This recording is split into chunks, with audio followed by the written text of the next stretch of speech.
yeah, just to brief you that the cabinet met today, and Honorable Chief Minister had chaired today's cabinet meeting online. He joined us from Tura, and we took up a number of very important items, but I'll go to the most important ones. One is the amendment of the Meghalaya building bylaws. This is broadly to facilitate the need to categorize the industrial zones into categories that were earlier not done, and also it involves amendment of the building bylaws for these industrial zones.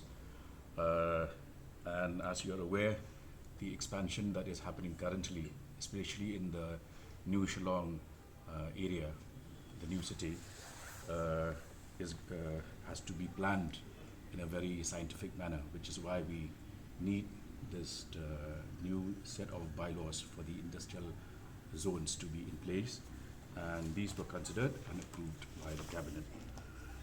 Second is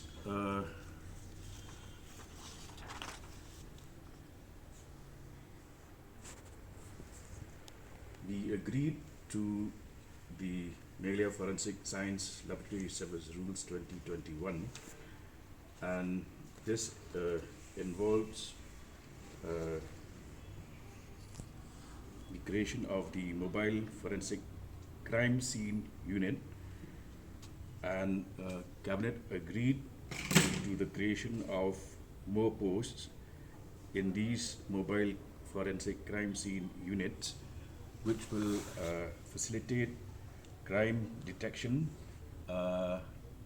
through mobile units, meaning officers will be equipped with cars, vehicles, which will facilitate a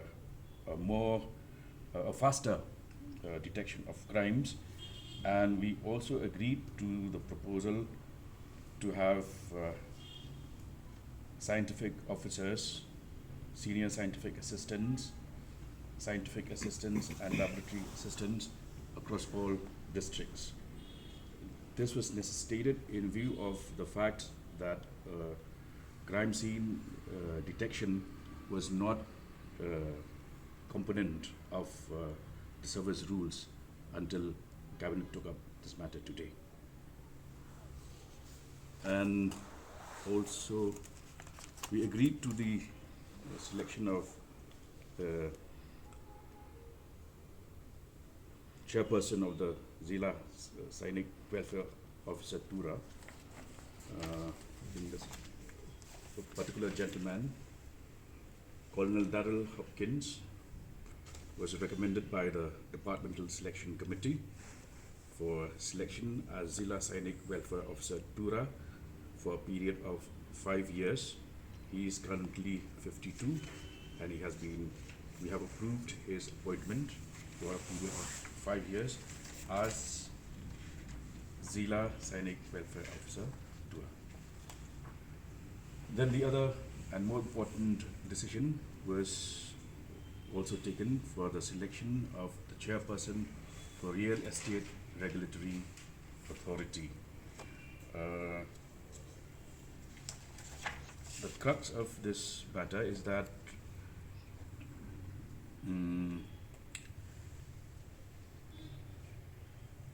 we now needed a new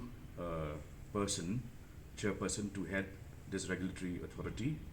It was proposed that the name of Shri B.K. Lingwa, IFS retired and former PCCF government of Meghalaya, be considered, and his name was approved at today's meeting of the cabinet. Yeah.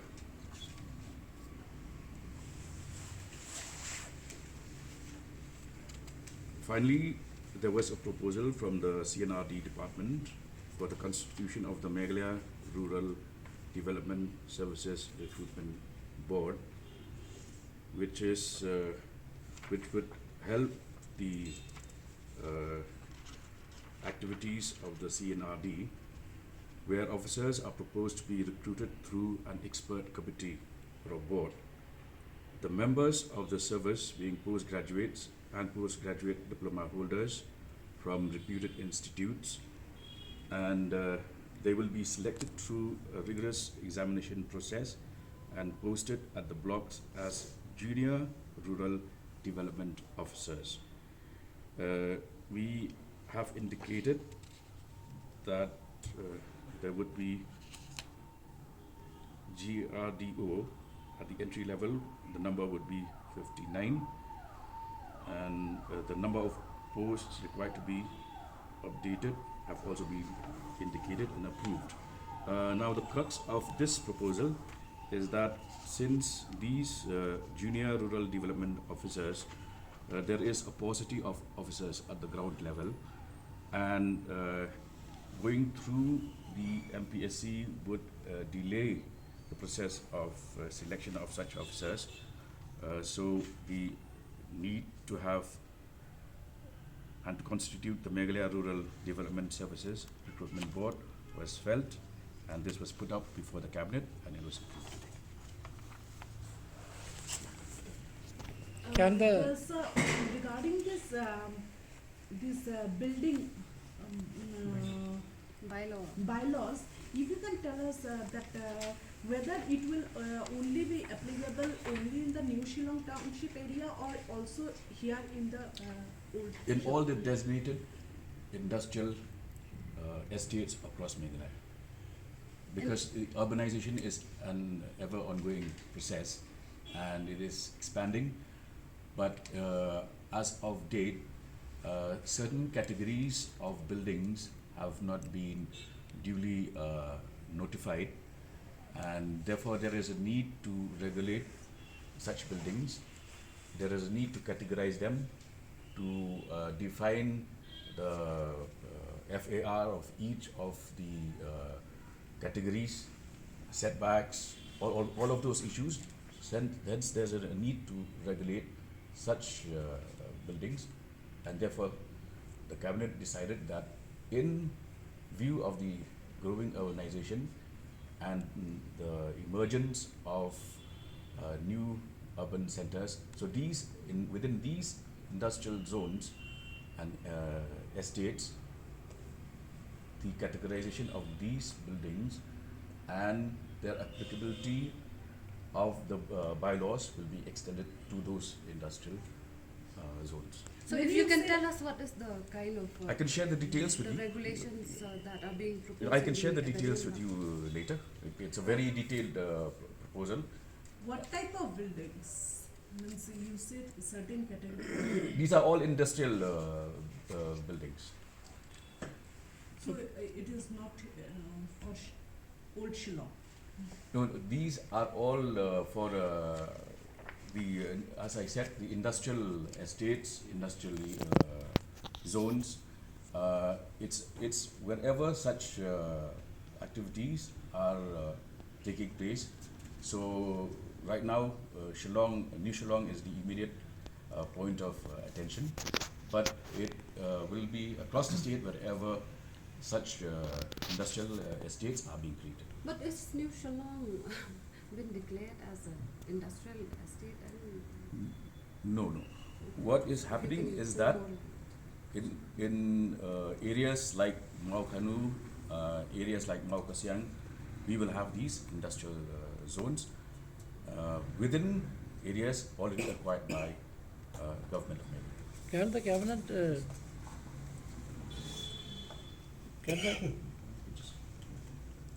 Just add on to that.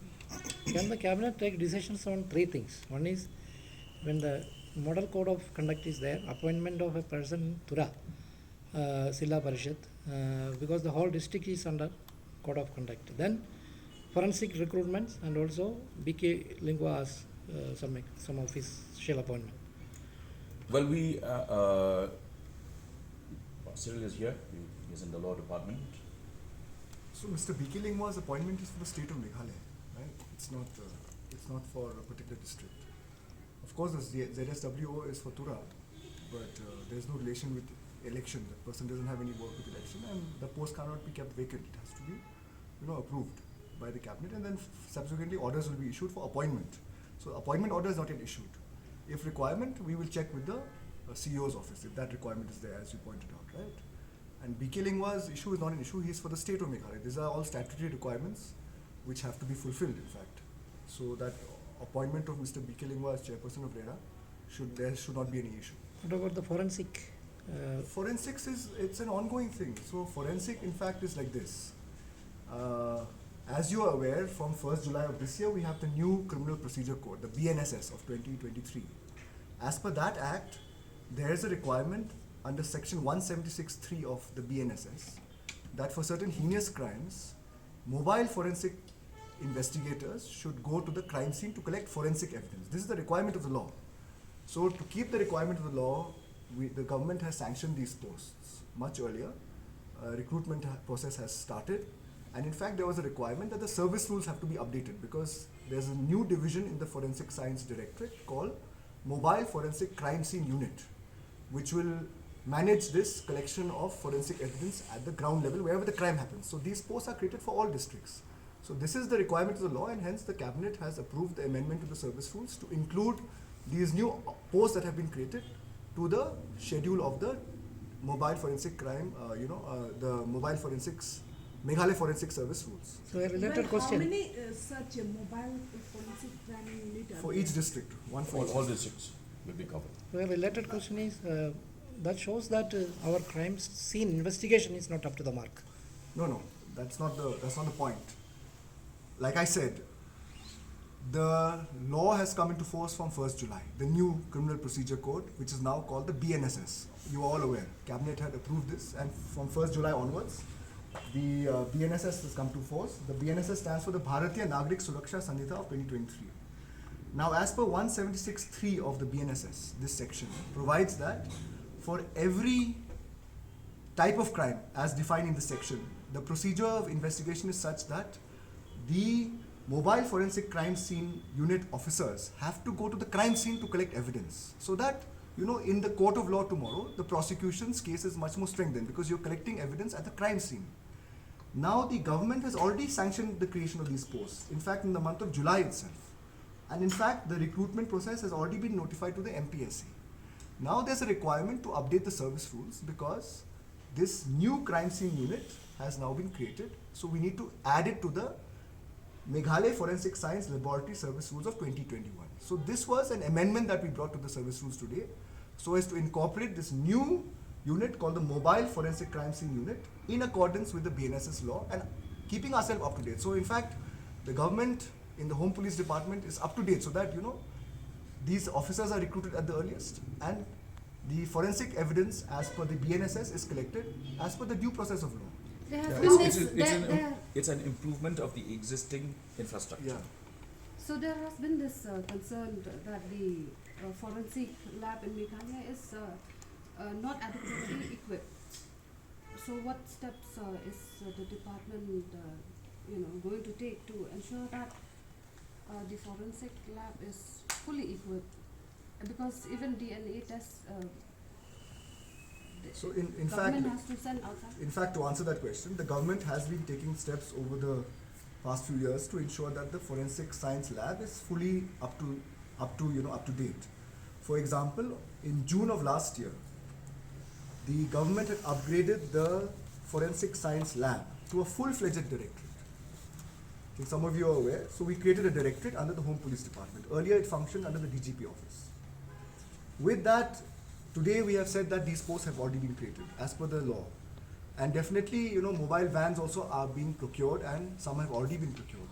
So this upgradation that you mentioned is a continuous process. There are many divisions in the forensic science lab in Shillong, and as and when the requirement of law is there, the recruitment will happen, the officers will be upgraded, their skills will be upgraded, and also obviously equipment will be procured from time to time. So although this is not related to today's cabinet agenda, since you asked this question, this is an ongoing process, and you can see from the steps taken by the government in the Home Police Department, these steps are ongoing and the process is ongoing, and upgradation is a continuous process. DNA is a crucial part of the forensic investigation, but we have seen most of the cases here in Meghalaya got delayed because of the DNA samples have to be sent to outside the state, and there's delay in getting those reports. So that we'll have to check. I don't have the full facts with me today as to what is the delay and if there's a delay, because we have a DNA unit also in the Forensic Science Laboratory in Shillong. And if certain samples are sent outside, that might be the requirement of the law, right? It's not like the samples are always investigated here. For certain types of cases, samples are also sent to get further expert opinion, because obviously, as you understand, forensics is to build expert evidence so that the case is well prosecuted in the court of law. So those aspects we will examine and we will see, but I don't have the full facts as to this issue of delay, from where you are getting this fact that there's a delay. Police are saying. So we will examine it. Yeah, there's always room for improvement. We will improve ourselves. Yes. Okay. Besides the cabinet, can we ask one question? Okay, political. On November 8, our HYC is supposed to stage some sarna. Right. So what is the next step you are doing? I'm meeting them at 3 p.m. today at my office chamber, so I can brief you after the meeting. So, Bappa, we have seen the NGOs and political parties, they have expressed apprehension that the government's decision to reopen the Them Yomolong Road will only delay to, government taking decision to relocate the residents of that area. Bappa, what do you have to say? I think it was a practical decision in view of the traffic congestion, the general inconvenience being caused to members of the general public for the past 6 years. I don't see any link between that and the resolution of the current imbroglio vis-a-vis the relocation of the sweepers. In fact, the signal being sent, for the past 6 years, is that things are not in order. That area is a trouble zone. But today we have removed that image by normalizing movement of people and pedestrians and vehicles in that area. So I think it's a very important positive step taken towards decongesting the entire city. The traffic scenario as it is today, and it is not at all linked. We have the state government has reiterated time and again that it would resolve this matter, and we are committed to that. The reopening of Them Maulong has nothing to do with the resolution of the issue.